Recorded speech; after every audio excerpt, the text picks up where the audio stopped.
Long before I ever set foot in Westmont City, I dreamed about it. I grew up in a fishing town in Maine that smelled of salt water and diesel from the boats. The kind of place where everyone knew your grandmother's maiden name and every mistake you made followed you for years. Our streets rolled up at 9 o'clock sharp, and the only entertainment came from bonfires on the beach or high school football games. My parents were strict, protective to the point of suffocation. I was the girl who could never sleep over at friends' houses, never went to a party, and always had to explain every step I took outside the house. By 22, I felt like I'd been living underwater, quiet, suffocating, watching life pass from behind glass. That's why, when I saved enough from waitressing and tutoring kids after school, I bought a one-way bus ticket to Westmont City. I told my parents it was about independence, college opportunities, a career. But deep down, I just wanted to breathe without asking permission. The only person I knew there was Naomi Harper. We grew up side by side, two girls with scraped knees and sleepover secrets, but Naomi left town right after high school. She was always bolder, wilder. I envied how she dyed her hair bright colors while I could barely get away with nail polish. She'd been in Westmont for years now, building a life that looked like a movie set on her social media. Rooftop lounges, glittering dresses, friends who looked like they'd stepped off magazine covers.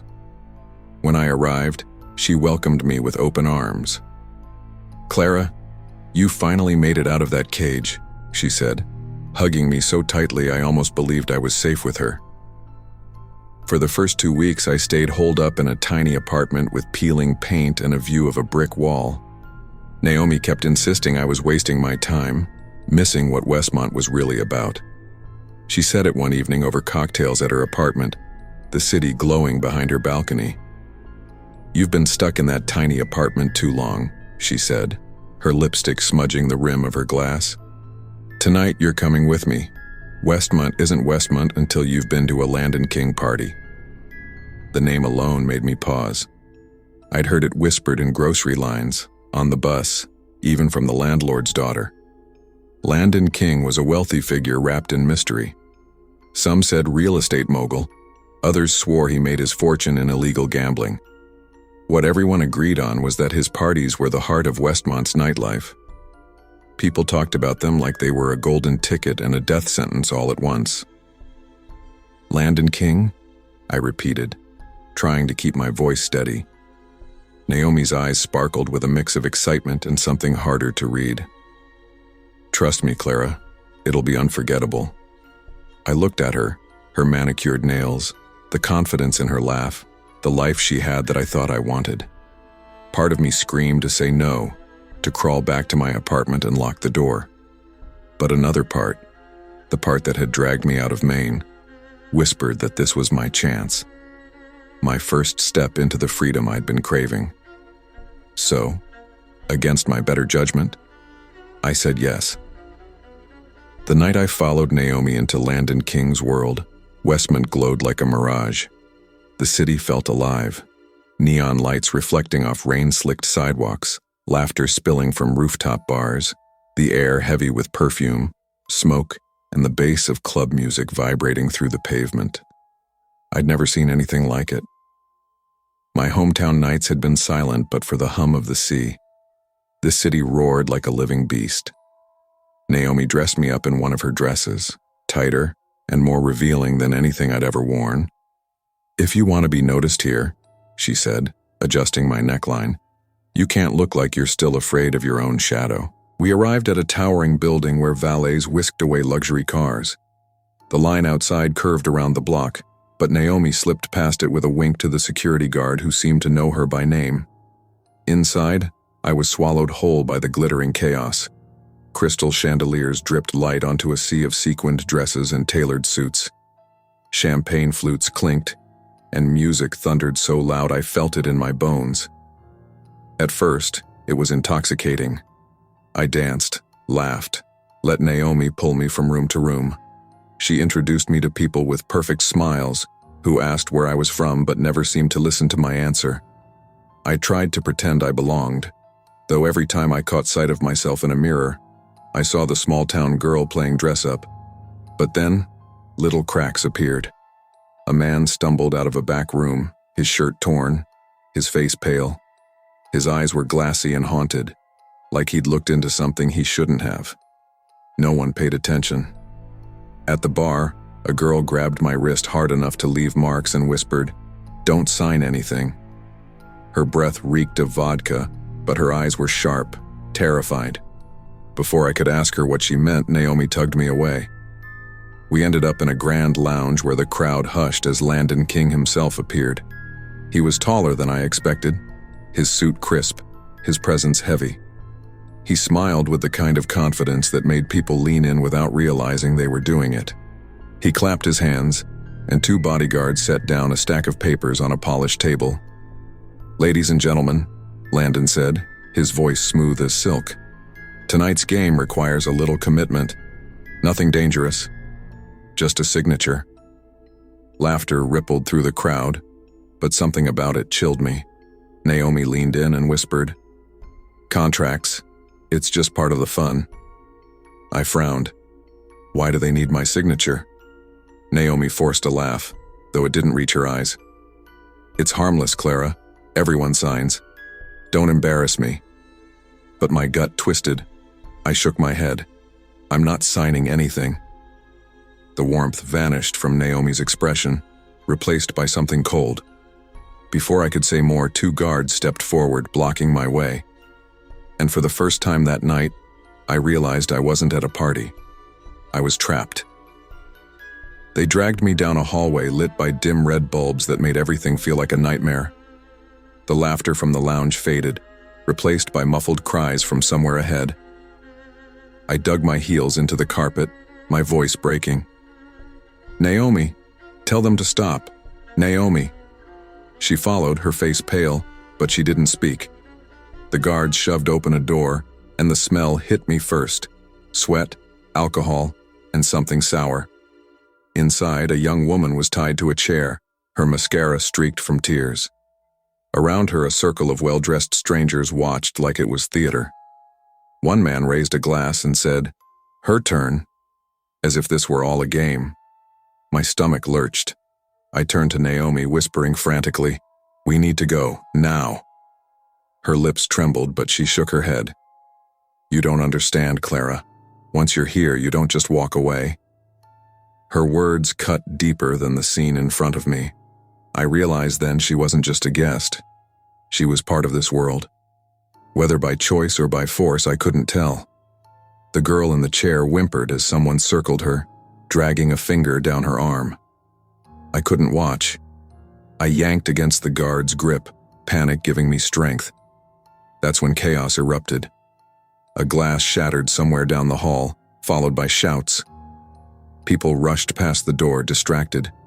The guards loosened their hold just enough. I ran. I tore through the corridors, heels slipping on marble floors, the sound of shouting behind me. I didn't look back. I pushed through a side door that opened into an alley, the night air slamming against my face like ice. I ran until my chest burned, until the city lights blurred from my tears. When I finally collapsed against a brick wall blocks away, I realized Naomi hadn't followed. The days after were worse than the night itself. I called Naomi over and over. Her phone rang, then disconnected. I went to her apartment, empty. A neighbor leaned out his doorway, frowning. "You looking for Naomi?" Saw her leave late that night.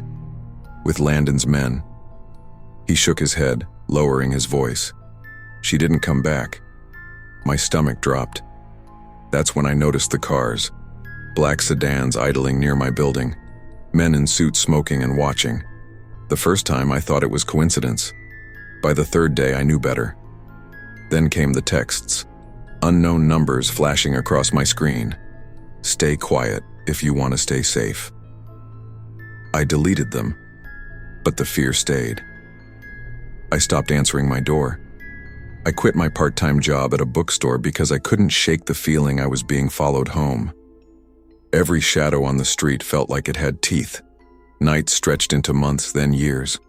I never heard from Naomi again. I told myself she'd chosen to stay, that maybe she loved the power, the glitter, the attention. But deep down, I feared the truth. that she had been swallowed by the darkness she invited me into. It's been years now, but Westmont never stopped haunting me. I still live here, though I avoid the districts where the skyline glows brightest. Every time I see the city's lights reflected in puddles after rain, I remember that night, the paper contracts, the trembling girl, Naomi's broken whisper. Sometimes I imagine knocking on Landon King's door, demanding answers. But then I see those cars idling, the suits watching, and I remember the texts. Stay quiet if you want to stay safe. Silence became my armor, but silence is also poison.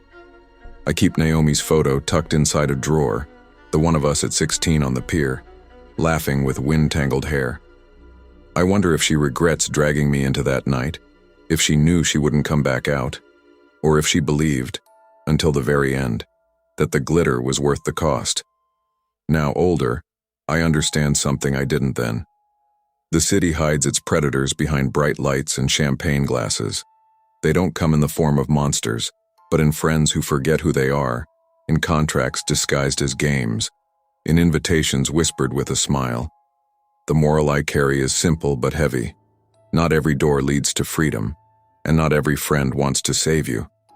Sometimes the people you trust most can deliver you straight into the hands of your worst nightmare. And sometimes the bravest choice is not to say yes, but to walk away before the lights go out.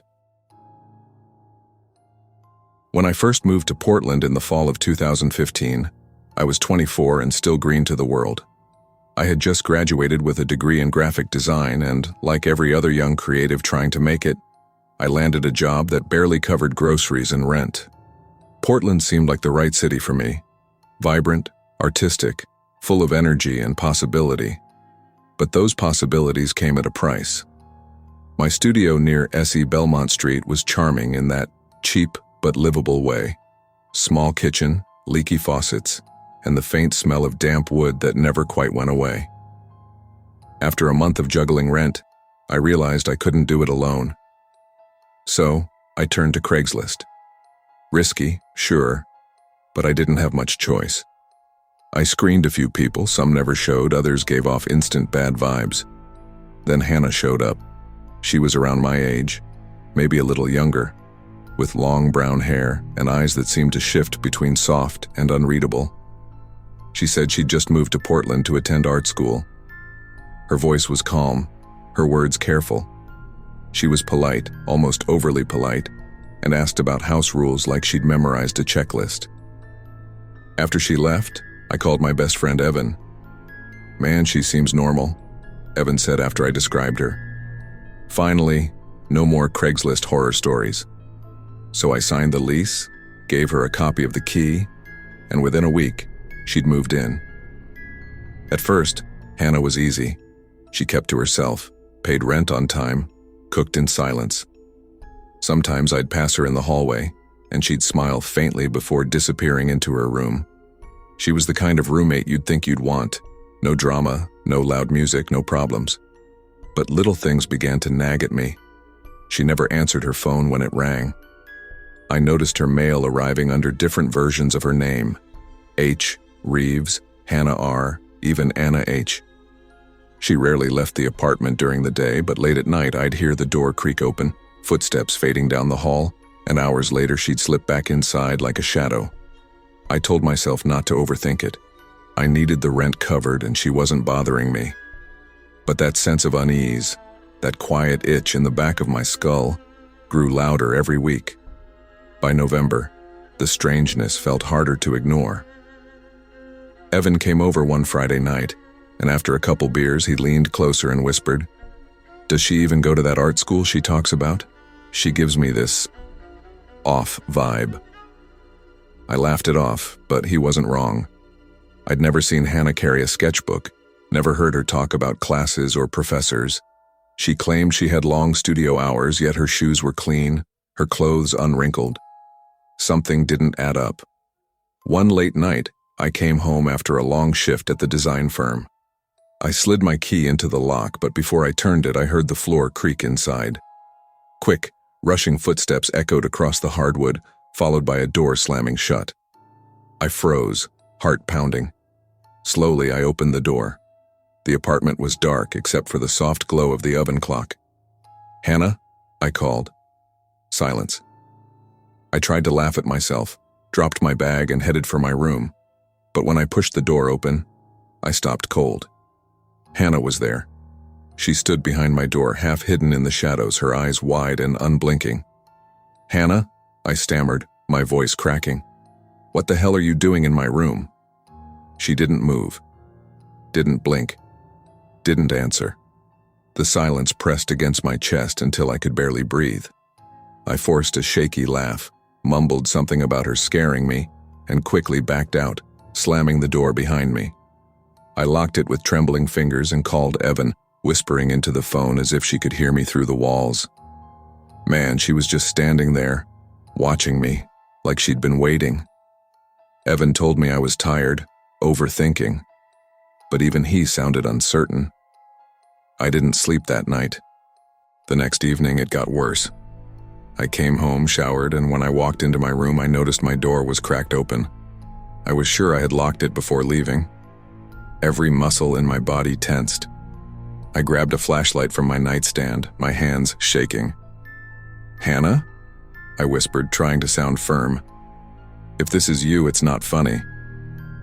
The room was dark, heavy with silence. Then, from the far corner, she stepped forward.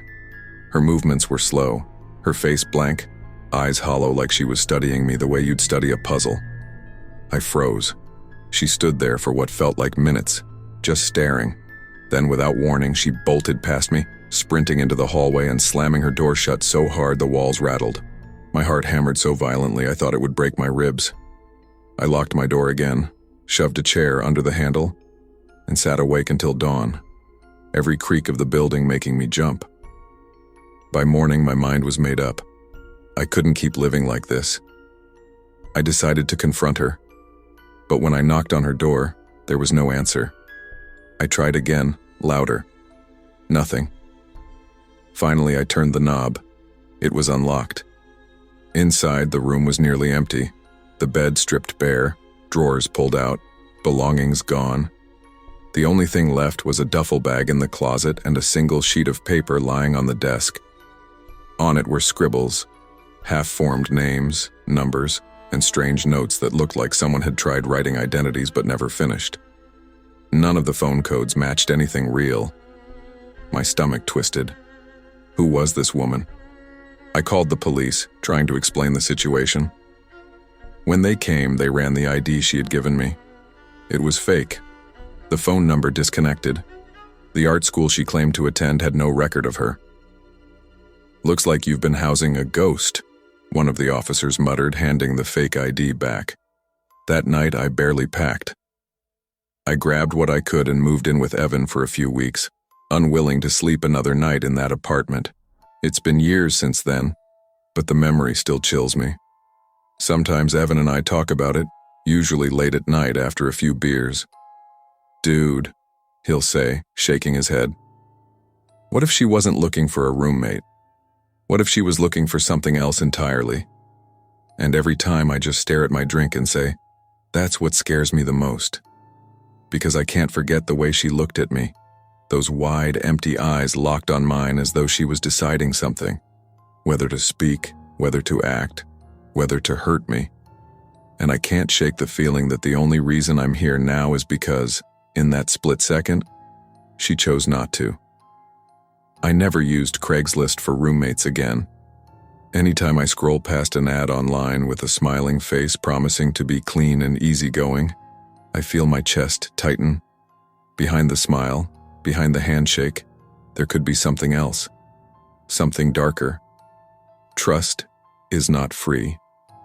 We give it too quickly when we're desperate, when we're lonely, when we need the help, but not everyone is who they claim to be. Sometimes the danger isn't a stranger on the street, it's the person sleeping in the room next to yours. I grew up in Cincinnati, Ohio, in a quiet neighborhood where nothing much ever changed. By the time I was 14, I already knew my role in life. The quiet kid. The one who never spoke up in class, never raised their hand, never volunteered for school plays or clubs. I was background noise in the lives of others, and most of the time I was fine with that. The only reason I didn't fade completely into the wallpaper was Sophie Miller. Sophie was my best friend since grade school, and she was everything I wasn't. Confident, loud, unafraid of breaking rules. She had a way of pulling people into her orbit, and she pulled me in more than anyone. I think she liked having someone who looked at her with admiration, someone who didn't compete with her. And I liked having someone who made me feel like maybe I wasn't invisible. Our friendship worked, even if it was uneven. Sophie was the leader, I was the follower. When she told me what to wear, I wore it. When she wanted to cut class, I went with her.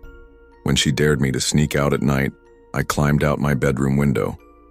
My parents didn't like her influence, but what could they do? She was the only friend I had. By October of 2011, Sophie was already planning something big for Halloween. She wasn't interested in trick-or-treating or school dances. She wanted real adventure. I remember her bursting into my room one afternoon, dropping her backpack with a grin. "There's this club downtown," she said. "The Hollow Room. My cousin's working the event this year. He said he can get us in. We'll be the youngest people there and nobody will know." I stared at her like she'd grown a second head. "We're 14, there's no way." "Don't be lame," she shot back. "It'll be epic. It's not just a party, it's a haunted event. Like, they turn the whole basement into a maze. It's one night and everyone who's anyone will be there." Her words sank hooks into me. I hated being the one who always said no. More than that, I hated disappointing her. So I told myself it was just one night, just one party. Nothing would happen. I wish I could go back and tell that kid, the one sitting on her bed in a small room on a quiet street, that nothing about that night would ever be just fun, that it would stain every Halloween for the rest of my life. The Hollow Room was nothing like I imagined. From the outside, it looked like a forgotten warehouse tucked between taller buildings, but inside, it was alive. Bass pounded through the floorboards, strobe lights flashed, fog machines hissed. People in costumes shouted and laughed, their voices mixing into a blur. For someone who had spent most Halloweens curled up on the couch with candy and scary movies, it felt like stepping into another universe. Sophie, dressed as a vampire with fake blood dripping from her lips, grabbed my hand and shouted over the music. "See? I told you this would be fun. No more boring nights on the couch." I forced a smile. "Yeah, but this place is kinda intense. Relax. Live a little." She laughed, tugging me deeper into the crowd. At first I tried to follow her lead. We danced, drank sodas poured into plastic cups, pretended we belonged. I felt nervous but also weirdly proud, like maybe I wasn't such a ghost after all. But as the night stretched on, the energy shifted. A group of older men started trailing us. They weren't in costumes, just cheap cologne and half-buttoned shirts. At first I thought it was part of the haunted vibe, actors trying to scare us. But then, they started talking. "Cute costumes," one of them slurred. "How old are you really?" Sophie whipped around, fire in her eyes. "Old enough to know you're disgusting." The men laughed, but their laughter wasn't playful. It was heavy, mean. Every hallway we turned into, they appeared. Every corner, every door, they were there, blocking exits, whispering things I couldn't repeat. The haunted maze downstairs was supposed to be fake scary, but when they followed us into the fog-filled basement, it felt real. Their shadows stretched under the flashing lights, their footsteps echoing behind ours. I gripped Sophie's arm so tightly she hissed, "We need to find your cousin." But in the chaos, the crowd, the lights, we couldn't find him. Panic spread through me like wildfire, and for the first time, I saw it flicker in Sophie's eyes too.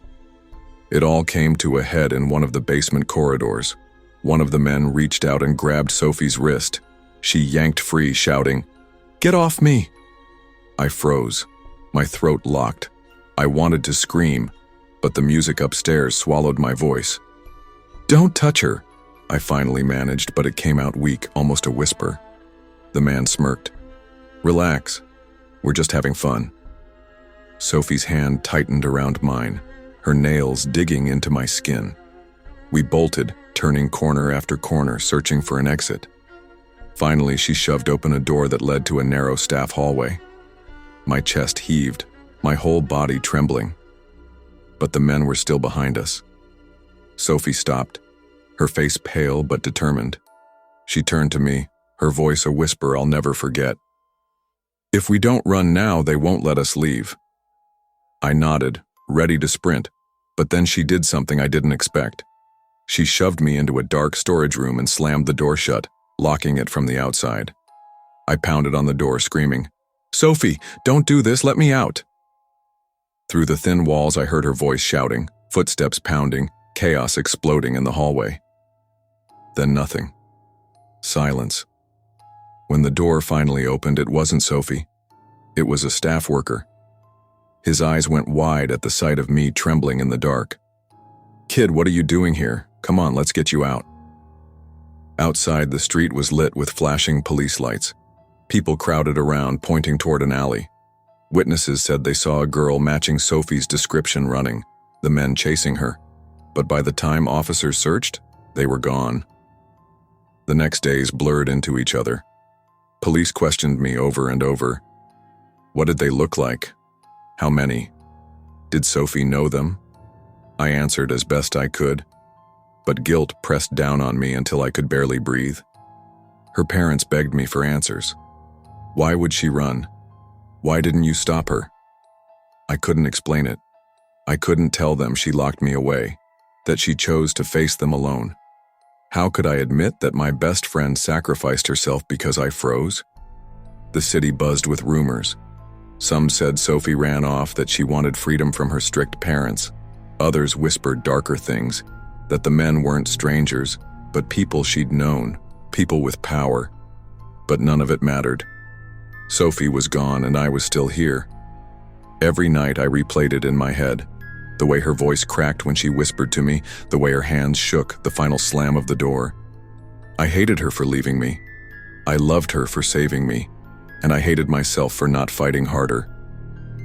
It's been more than a decade since that night, but Sophie never came back. Her name is still on the missing persons list. The Hollow Room shut down a year later after too many scandals, but the building still stands, boarded up like a rotten tooth in the middle of the city. I can't drive past it without feeling sick. Every Halloween, I hear her voice in my head. If we don't run now, they won't let us leave. I think about how she pushed me into that room, how she chose to face danger alone. Maybe she thought she was saving me. Maybe she thought she could outrun them. Maybe she thought someone would help her in time. But nobody did. And so I carry her absence with me, year after year. It sits heavy on my chest, a weight I'll never drop. Sophie was my best friend. She saved me, but she also left me with a lifetime of guilt. Courage and fear don't always balance fairly. Sometimes the bravest person in the room makes a choice you can't forgive or forget. And sometimes survival comes with a cost you never wanted to pay. I can still picture the summer we moved to Bakersfield in 2008, the smell of fresh asphalt on the cul-de-sac, the squeak of new screen doors opening and closing as families settled into houses that all looked the same. Beige siding, small patchy lawns, two-car garages. To most people it probably felt comforting, safe, the kind of neighborhood where nothing bad could possibly happen. To me, 15 years old and sulking about leaving behind friends and familiar streets, it felt like starting over in a fishbowl. Everyone could see you and there was nowhere to hide. The only bright side was Kayla Brooks. She lived 2 doors down with her mom, a nurse who worked nights at the hospital. Kayla and I had been inseparable since middle school. We rode bikes to the corner store, whispered secrets into the humid air on her porch swing, and swore we'd stick together no matter where life took us. Having her nearby made Bakersfield bearable. Next door to Kayla lived the Dawson family, 2 teenage boys always kicking a basketball in their driveway, and their uncle Randy, who had moved in to help out. That was the story their mom told anyway. From the beginning, Randy gave me the kind of uneasy feeling I couldn't explain. On paper, he seemed harmless. He waved every morning, offered to mow lawns, and was always hanging around outside tinkering with his truck. But there was something about the way his eyes lingered too long, especially when Kayla's mom left for her night shifts. The first time I noticed, Kayla and I were sprawled across lawn chairs in her front yard sipping sodas. Randy leaned on the fence and said, "Girls your age shouldn't be out so late. Not safe. You need someone to look after you."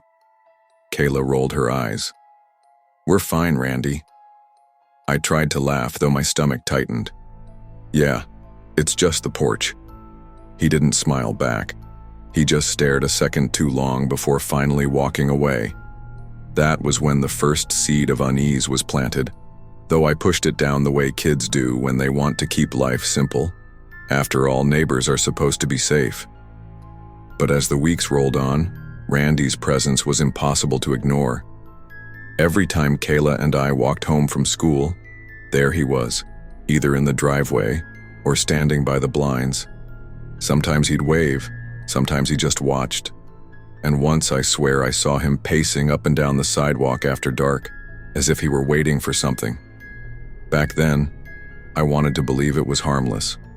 I wanted to believe adults were just awkward sometimes, that not every look carried weight. But I was 15, and old enough to know the difference between clumsy kindness and something darker. I just didn't know what to do with that knowledge. Not yet. The night that confirmed our fears started like any other summer sleepover. Kayla's mom was working the late shift, so I had my sleeping bag rolled out on her bedroom floor. We had a stack of movies, a bowl of popcorn, and the naive sense that nothing could touch us inside the four walls of that house. We were 15, whispering about boys at school, scrolling through MySpace pages, laughing too loud. Sometime after midnight, the sound started. At first it was faint, like scratching.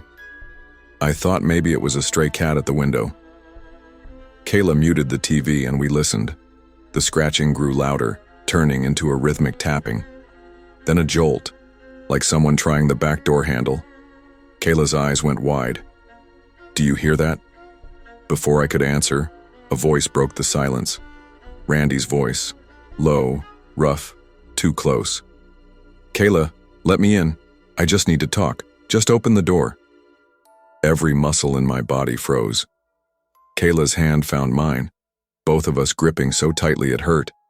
He circled the house, pounding on windows, jiggling knobs, whispering words we couldn't fully make out. At one point, he pressed his face against the glass, his eyes wild and unblinking. I grabbed the cordless phone with shaking hands and dialed 911. My voice came out small, strangled. "There's a man outside. Our neighbor. He's trying to get in." By the time the police arrived, Randy was gone.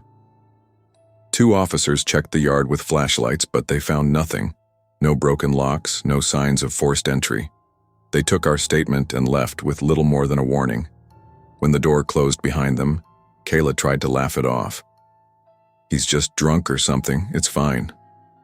But her laugh cracked in the middle and I knew it wasn't fine. Nothing about Randy felt fine anymore. That night, I barely slept. Every creak of the house made me jolt awake, expecting to see his face at the window. By morning, exhaustion and fear wrapped around me like heavy blankets, but Kayla put on her usual bravado, insisting we'd forget it ever happened. We didn't. The weeks that followed were filled with avoidance. Kayla stopped inviting me to stay over. She told her mom she was tired of sleepovers, but I knew the real reason.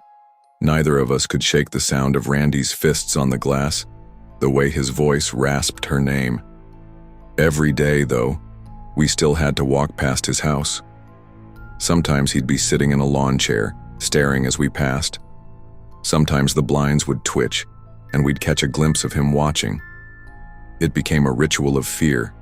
Every step closer to Kayla's house meant wondering if he was behind the curtains. 2 years passed, and though Randy never tried to break in again, the tension never faded. I was 17 when it finally boiled over. It was Kayla's birthday, a small sleepover with 4 of us crammed into her living room, eating cake and gossiping about graduation. For a few hours it felt normal again, safe, until 2 a.m., when the pounding started. This time it wasn't scratching or whispers. It was fists against the sliding glass door, shaking the whole frame. Randy's voice cut through the night, louder, more desperate. "Kayla, open the door. You can't ignore me forever." Everyone screamed. One girl started crying. I called 911 again, my hands slick with sweat. But just like before, by the time the police arrived, Randy was gone. That was the breaking point. Kayla's mom, shaken and furious, decided they couldn't stay. Within weeks, they packed up and moved across town. My family followed soon after. The neighborhood that was supposed to be safe now felt poisoned, every beige wall hiding something sinister. Moving didn't erase what happened. Kayla and I tried to rebuild, but fear doesn't just vanish when you change addresses. She carried guilt, convinced Randy's obsession was somehow her fault, that she'd done something to encourage him. I carried the memory of her hand shaking in mine, of the way her voice cracked when she whispered, "He's never going to stop, is he?" I wanted to tell her she was wrong, that it wasn't her fault, that he would stop. But deep down, I didn't believe it. For years, we tiptoed around the subject. When we sat in coffee shops years later, catching up on college, relationships, new jobs, we never mentioned Bakersfield. But sometimes, when Kayla's eyes flicked toward the window and lingered too long, I knew exactly what she was seeing in her head. Not the barista, not the cars outside, but Randy. Always Randy. It wasn't until years later that we saw his name in the news. Arrested for stalking, breaking and entering, and worse. Suddenly, everything we feared was validated. He had been dangerous all along. We hadn't imagined it, but instead of relief, I felt something else. A deep, gnawing anger. Anger that the police never took us seriously. Anger that it took years and other victims for anyone to stop him. And anger that his shadow had stretched across our adolescence, shaping the way we saw the world. I think back to those summers often. The sticky heat of Bakersfield evenings. The sound of our bikes rattling down the cul-de-sac. The way Kayla's porch light glowed against the dark. It should have been a time of innocence, of simple teenage nights filled with laughter. Instead, it became a story of fear and mistrust. Kayla and I are still friends, but there's a scar between us that never quite faded. We survived, but at a cost. Even now, when I walk alone at night and hear footsteps behind me, my heart races. Even now, when I catch someone staring a moment too long, my body tenses. Evil doesn't always come from strangers in alleys or shadows in the dark. Sometimes it comes wearing a neighbor's smile, offering to mow your lawn, pretending to be helpful. And sometimes the people who should protect you don't believe you until it's too late. I've learned to trust my instincts, even when others dismiss them. Because looking back, the signs were there from the beginning. We just didn't want to believe them. And belief, the decision to listen to that small, scared voice inside you, can be the difference between safety and silence.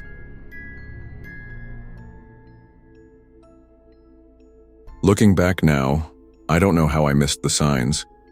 Maybe I was young, maybe I was careless, or maybe I was just too eager to believe that the people around me were exactly who they said they were. In the winter of 2016, I was 21 and sharing a cheap rental house with 3 other guys in Flagstaff, Arizona. It was one of those college setups where the house leaned a little on one side, the water pipes moaned through the walls, and the floors gave up secrets with every step. But it was freedom. And freedom mattered more than stability back then. The house itself sat just off the main road, tucked behind a line of tall, bare pines that groaned in the wind. The landlord never showed his face after signing papers. We paid cash, we split bills, and no one asked too many questions. That was the rhythm we lived in. My best friend Eric Dalton had one of the bigger rooms, I had the other, and we let the smaller ones rotate between classmates who needed a cheap place to crash. By spring semester, only one extra roommate remained. His name was Kyle Jennings, though he introduced himself as KJ, like he wanted to make sure no one ever got close enough to say his full name. He was around our age, lean build, dark hair that always looked damp as if he'd just come out of the shower. When Eric first vouched for him, I didn't think twice. "He's quiet," Eric had said. "Keeps to himself. Better than the last guy who blasted music at 3 a.m. And at first it was true. KJ was polite, almost painfully so, and distant in a way that seemed harmless. He washed his dishes immediately, never left trash around, never fought over rent. But slowly his patterns pulled at my attention. He never ate with us. He never sat on the couch for movie nights. He slipped out the front door every night after 11, returning before sunrise, shoes muddy and eyes hollow like he'd been walking for miles. I thought maybe he worked a night job he was embarrassed about. Flagstaff wasn't short on places that hired college kids under the table. Bars, warehouses, overnight stocking gigs. It made sense, except when you asked, he'd dodge. Just errands, he'd say, or I couldn't sleep. Eric shrugged it off. I told myself to do the same. But in a house that creaked at the wrong times, silence has a way of growing teeth. The first real crack came on a Saturday night in March. Eric and I were in the living room, controllers in our hands, laughing at each other's mistakes as the screen glowed against the dark. Out of nowhere, we heard footsteps sprinting down the hall. KJ appeared, face pale, eyes wide, moving so fast he barely registered us. He slammed his bedroom door so hard the frame rattled. Eric paused the game. "You see that?" He didn't even look at us. I forced a laugh. Maybe he just got spooked by something outside. Eric shook his head. "What kind of something makes you run through your own house like that?" We waited for the sound of his door unlocking again, for him to come out, maybe explain himself. But silence sat heavy on the house. Eventually, we unpaused the game, but both of us played without much energy. Over the next week, strange noises came from KJ's room late at night. Drawers slamming, the scrape of furniture dragged across the floor, muffled whispers. Sometimes scratching, like nails against the wall. Once I stood outside his door with my ear tilted, holding my breath. The whispers were fast, low, like a one-sided conversation. The next morning I asked him in the kitchen, keeping my tone casual, "Hey man, you okay in there? We've been hearing some noises." He froze, then smiled too wide. "I lose things a lot," he said. "I'm just clumsy." Something about the way his grin lingered made me want to put distance between us. He was trying too hard, like a person copying what a normal response should look like. Eric brushed it off, but I started locking my door at night. It felt paranoid, but the idea of waking up to see him standing there was worse. By April, tension in the house was like a draft under every door. KJ grew stranger by the week. He avoided the kitchen when Eric and I were there. He carried his laundry basket outside at midnight. He spent hours sitting in his parked car with the engine off, headlights dark, just sitting. Once, walking past, I saw him staring at his hands like he was trying to remember they were his. I kept telling myself it wasn't my business. People had their own demons, and as long as he paid his share of rent, what could I say? But the uneasy weight pressed harder. Then one night, just after midnight, there was a knock on my door, sharp, urgent. I sat up, heart thudding, and opened it to find KJ standing there with a flashlight. His eyes were restless, his breathing uneven. "Hey," he said, voice low. "Can you help me? I lost my wallet. I think it fell outside. Can you come with me? Please." "It's midnight, man," I muttered, still half asleep. "Can't it wait?" He leaned closer, words clipped. "No, it's important. I need you to come now." For a second, I thought about waking Eric. But before I could, KJ turned and started walking down the hall, out the front door. The beam of his flashlight swung wildly, not once angled at the ground where a wallet would be. I followed a few steps, the night air sharp in my lungs. He walked faster, past the driveway, across the street, toward the black wall of trees at the edge of the property. My chest tightened. Every instinct screamed at me to stop. "KJ," I called, forcing strength into my voice. "I'm not going into the woods. Not at night." He turned slowly. That faint smile stretched across his face, unsettlingly calm. "Suit yourself." For a long moment, he just watched me. Then he turned and walked deeper into the woods. the beam of his flashlight vanishing into darkness. I hurried back inside, locked every door and window, and sat awake until sunrise. In the morning, his room was empty, not just messy, stripped bare, clothes gone, bedding gone, drawers pulled out like he'd rushed to leave. Even the mattress cover was missing. Eric and I stood in the doorway, stunned. "He just left?" Eric whispered. But it wasn't just leaving. When the landlord came to clear the room later that week, Eric confessed he'd found something under the bed, a box. Inside were driver's licenses, at least a dozen. None with KJ's name. None with his picture. All young men, about our age. My stomach flipped. What the hell was he doing with those? Eric shoved the box back under the bed and said quietly, "I don't want to know." We didn't call the police. We should have. I know that now. But fear is a powerful silencer. If KJ wasn't who he said he was, then who had we been living with? What did it mean that he wanted me to follow him into the woods? 2 days later, we packed our things and left. The landlord didn't ask questions. The house stood empty when we drove past months later, the curtains drawn like eyes closed against something they'd seen too much of. Years have passed, but the memory is still sharp, like a splinter that never works its way out. Eric and I talk sometimes, usually after a few drinks, and he always circles back to the same question. "What do you think would have happened if you'd followed him into the woods?" I never answer directly. I just shake my head and say, "I don't want to know." Because the truth is, I do think about it. I think about that flashlight beam, the way his voice sounded too calm, the box of stolen faces under his bed.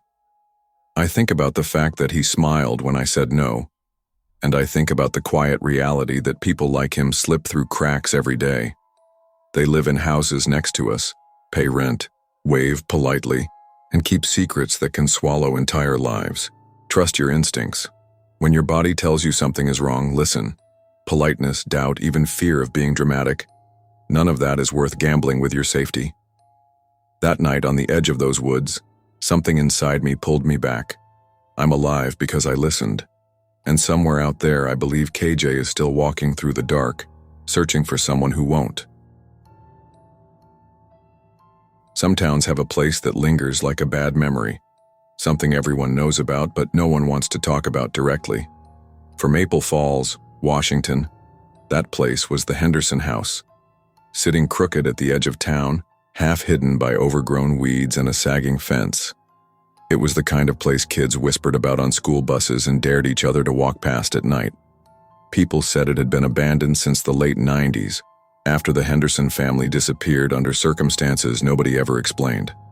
By the summer of 2012, I was 16 and still living across the street from my best friend Ethan Wells. We had been inseparable since grade school. He was reckless, bold, always searching for trouble, while I was the cautious one who usually muttered, "This is a bad idea," as I followed him anyway. Ethan had a way of making everything sound like an adventure, even when my stomach told me otherwise. That summer, with nothing but long hot days and empty nights stretched in front of us, Ethan grew restless. He wanted a story we could brag about when school started again. He wanted something bigger than late-night video games and long bike rides through town. So when he leaned over during one of our porch hangouts and whispered, "We should sneak into the Henderson place," my first instinct was to shake my head. "You're out of your mind," I said, sipping my soda. Ethan grinned the way he always did when he knew he had already won. "Come on, it's just a house. If we don't do this now, we'll regret being boring forever." I tried to argue. Everyone in Maple Falls had heard stories. Kids going missing in the 90s, strange lights flickering in the windows long after the family vanished, and rumors about squatters who used the place now. But Ethan thrived on fear. To him, the danger wasn't a warning. It was an invitation. That Friday, under a sky thick with stars, we climbed the fence with flashlights and a crowbar. The boards on the windows were weathered and soft, the front door swollen shut with years of rain. The air smelled of mildew and earth, thick enough to choke. My flashlight beam cut through the darkness in jittery circles, catching graffiti, broken bottles, and the remnants of long-gone parties. "See?" Ethan said, smirking. "Nothing to be scared of." But as we moved deeper into the house, I found a crumpled scrap of paper near the baseboard. The handwriting was jagged, scrawled in black marker. "The game continues at midnight." My skin prickled. "We should go." Ethan's eyes gleamed. "Or maybe that's when it gets interesting." We crept deeper into the house, past hollowed-out rooms and peeling wallpaper that curled like skin. Every step echoed too loudly, as if the house itself didn't want us there. I begged Ethan to turn back, but he pressed forward, flashlight bouncing off cracked tiles and damp walls. We found the basement door wedged halfway open. The smell hit me first. Metallic, sour, the unmistakable bite of rust and rot. Ethan wedged the crowbar in and pulled until the wood splintered. The stairwell groaned beneath our steps as we descended. Halfway down, we heard it. A dragging sound, slow and deliberate, like someone pulling something heavy across concrete. I froze, my heart hammering against my ribs. Ethan whispered, "Maybe it's just squatters." We pressed against the wall, inching forward until we reached the bottom. There, through the crack of a warped garage door, light flickered. Ethan, ever the brave one, pushed the door just wide enough for us to peek inside. What I saw made my stomach lurch. A man in a clown mask crouched under a lantern, dragging something across the floor. At first I thought it was a tarp of trash. Then an arm slipped out, pale and limp. My breath caught in my throat. Before I could react, more figures stepped into the lantern's glow. 3, maybe 4, each in mismatched clown masks, their shadows long and distorted. A workbench sat against the far wall, lined with ropes, knives, and cages. They muttered to one another in low voices, indistinct and strange. Then one of them turned sharply, head cocked like an animal scenting prey. His muffled voice echoed through the garage. "We're not alone." Panic surged through me. My body wanted to bolt, but my legs locked. Ethan grabbed my wrist, snapping me out of it. "Run," he hissed. We tore back through the basement, our footsteps crashing against broken furniture and fallen plaster.